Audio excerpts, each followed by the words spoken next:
চাকরিচ্যুত সাবেক বিডিআর সদস্যদের চাকরিতে পুনর্বহালের দাবিতে রাজশাহীতে মানববন্ধন অনুষ্ঠিত হয়েছে। বুধবার বেলা 11টায় নগরের 0 পয়েন্টে বিডিআর কল্যাণ পরিষদ ও রাজশাহী জেলার চাকরিচ্যুত বিডিআর সদস্যদের ব্যানারে এ মানববন্ধন অনুষ্ঠিত হয়। মানববন্ধনে চাকরিচ্যুত বিডিআর এর সদস্যরা ও তাদের পরিবাররা জানান, 2009 সালে তৎকালীন রাষ্ট্র ক্ষমতায় থাকা সরকারের ষড়যন্ত্রের মাধ্যমে পিলখানায় ভারতীয় সৈন্যদের প্রবেশ করিয়ে নিরীহ বিডিআর ও সেনাবাহিনী সদস্যদের হত্যা করা হয় এবং এর দায় চাপানো হয় নিরীহ বিডিআর সদস্যদের উপর।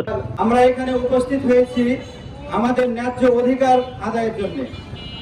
আমরা 15 বছর যে নিপীড়ন, যে নির্যাতনের শিকার হয়েছি, সেই নিপীড়ন নির্যাতন থেকে আমরা উদ্ধার হতে চাই। যে উপদেষ্টা বা কেয়ারটেকার সরকার বলা যায়, তাদের কাছে আহ্বান করব, করজোরে অনুরোধ করব যে আপনারা আর কত প্রমাণ পেলে এই বিচারটা করবেন। আমাদের হাজার পার হয়ে গেছে প্রমাণে। আমাদের সেনাবাহিনী যারা শহীদ হয়েছেন, অফিসারগুলো, তাদের পরিবার বলেছে যে এটা বিদ্রোহ না, পরিকল্পিত হত্যাকাণ্ড। এই সময় তারা দাবি করেন, তৎকালীন বিডিআর সদস্যের উপর হওয়া মিথ্যে মামলাগুলো দ্রুত সময়ের মধ্যে তুলে নিতে হবে এবং সেই সাথে এখন পর্যন্ত যারা কারাগারে রয়েছেন তাদের কারাগার থেকে মুক্তি দিতে হবে।